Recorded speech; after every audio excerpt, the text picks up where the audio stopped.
Can I warm up?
This story is called The Tale of Tales.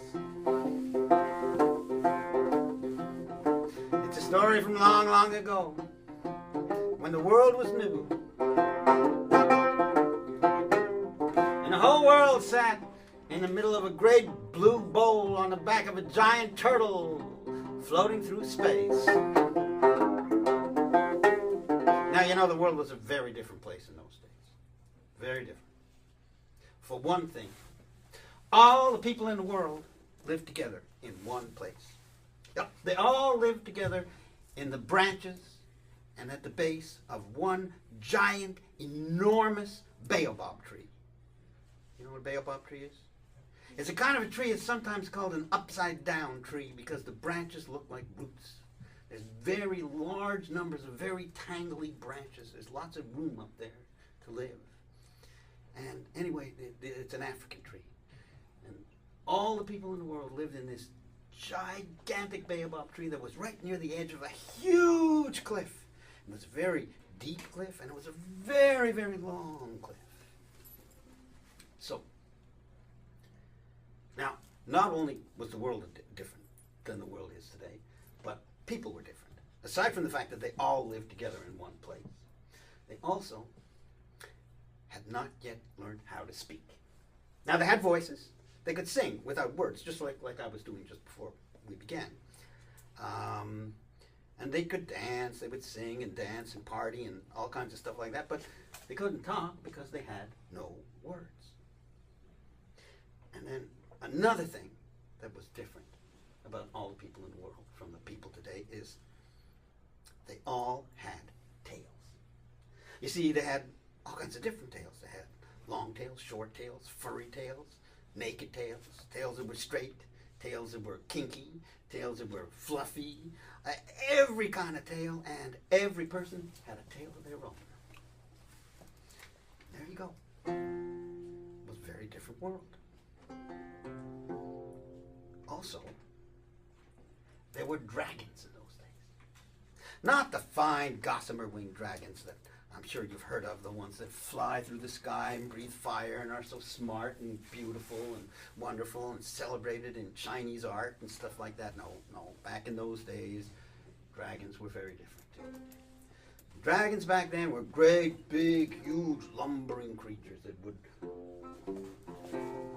glump around the countryside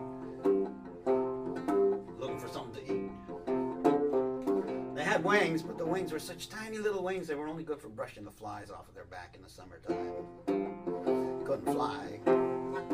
They just glump around the countryside. And when they saw something good to eat, they'd raise up with their great long clawed paw and they'd go you know, then keep on going.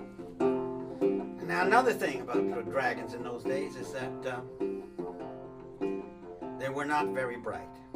Well, that's kind. They were very stupid. And this despite the fact that they had two brains. They had one brain in their head and they had another brain in their tail. Except those brains were about the size of peas. So you couldn't do that much thinking with those brains.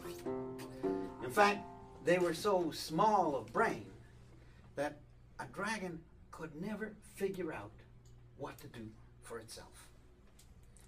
What a dragon would do is look around and see what everybody else was doing. Oh, when it seemed like that's what a lot of everybody was doing, that's what that dragon would do. If it's hunting or walking or running or sleeping, they just do what everybody else was doing. And another thing, dragons had a very hard time shifting gears, changing what they were doing. This is because they'd get the idea to stop doing one thing and pick a different thing to do from the brain in their tail. But it took an awfully long time for the message to get to the brain in their head. So once a dragon started doing something, whatever it was, they'd keep on going for a very, very long time. Sometimes they'd be trying for 10 minutes to stop this walking and sit down and eat already. And they'd have to really work at changing to another thing. Now, it so happens that this was a very lucky thing for all the people in the world, because it kept them safe from dragons. Here's how it worked. Every time a dragon came towards that great baobab tree that was right near the edge of that big, huge cliff, all the people in the world would come scampering down the tree, and they would all together run towards that cliff.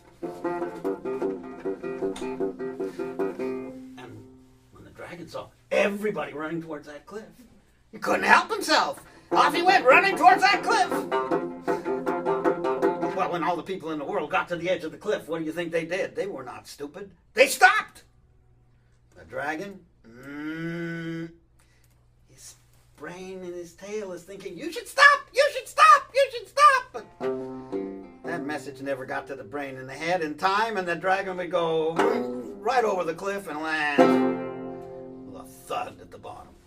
And then the dragon would head off along the cliff, making its way back up. But because that was such a long, long, long cliff, it would take it about 2 weeks to get all the way around. It was a lot of miles to go. And, you know, the dragons, they'd get tricked once, twice, 3 times like that. Eventually they did learn. Keep away from the baobab tree. So, all the people in the world were safe from dragons. Except for one dragon, that is. There has to be a little problem here. You know, otherwise there's no story. There was one dragon who would not let the people alone. And that's because they had something of his, and he wanted it back. The people had stolen that dragon's flame, and they kept it at the foot of their tree.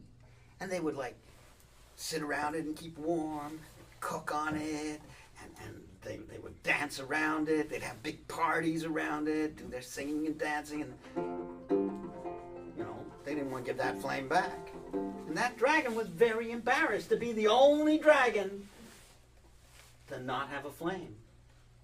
So he kept coming back to get it. And no matter how many times all the people in the world went running towards the cliff and tricked the dragon into falling over, he would spend the 2 weeks it took to go all the way around and come back and try and get his flame again. Until one time when he, instead of like landing on his feet when he fell over the cliff, landed on his head. Got knocked out cold. He was lying there at the bottom of the cliff for weeks until he finally came to. Apparently dragons can be knocked out for a long time without dying. He came to, and he started the long journey along the cliff all the way back to where the people were. But, you see, he'd been gone for so long that the people thought he'd given up too. And so, they had a fantastic, huge party. They were dancing around that flame, singing and dancing.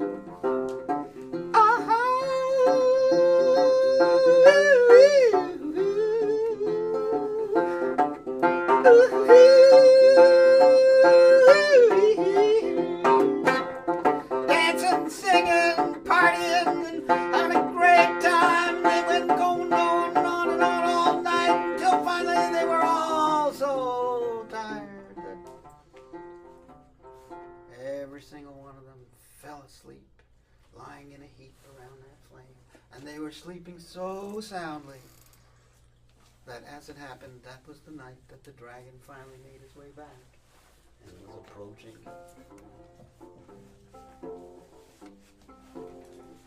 And then he saw the people sleeping, and quick he shut his eyes, because he did not want to go to sleep. He wanted to get his flame, and he thought, this is his chance. So I'll just go with my eyes closed so I won't see them and it won't make me feel like going to sleep. And he walked right past them.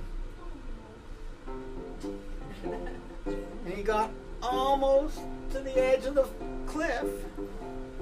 When he thought he'd peek, he realized the cliff was there. So, since there was nobody else running towards the cliff, he did manage to stop. Turned around, headed back towards the people, and he was right above them. And he reached up with his great long claws, and he was about to reach down and gobble up a few people and then snatch that flame and stuff it in his mouth when he went, ah! Because he was so excited. And he woke up all the people in the world. They woke up and they looked, and there was a dragon right there. And they couldn't do their trick because the dragon was between them and the cliff. If they ran towards the cliff, they'd be running right into that dragon's claws. They didn't know what to do. And then there was one very clever little girl who had an idea. She grabbed hold of her tail. Remember those tails? All the people had them? She grabbed hold of her tail and she stuck it in her mouth. All the people in the world were a little confused, but since they hadn't any better idea, they all grabbed hold of their tails and stuck them in their mouths too. And seeing that, the dragon grabbed hold of his tail and he stuck it in his mouth. And then the little girl began to chew. And all the people in the world began to chew. And the dragon began to chew with his big, long, sharp teeth. Munch, munch, munch. Now, you know, the people were not stupid. They were not really chewing up their tails. But the dragon, as we learned before, was stupid.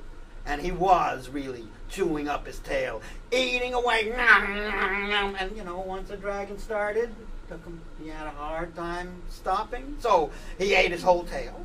And then he just kept on going. He ate his hind legs. And then he ate his belly. And then he ate his shoulders. And then he ate his front legs and his neck. And finally he ate his own head and he disappeared. All the people in the world were astonished. Their mouths dropped open. And when their mouths dropped open in shock, their tails fell out. But something strange happened. The tails came out different.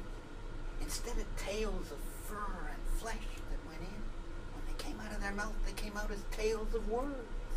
And the tails came out of the mouths of one and into the ears of another, and out of the mouths and into the ears, and out of the mouths and into the ears, and on and on and on those tails have been passed.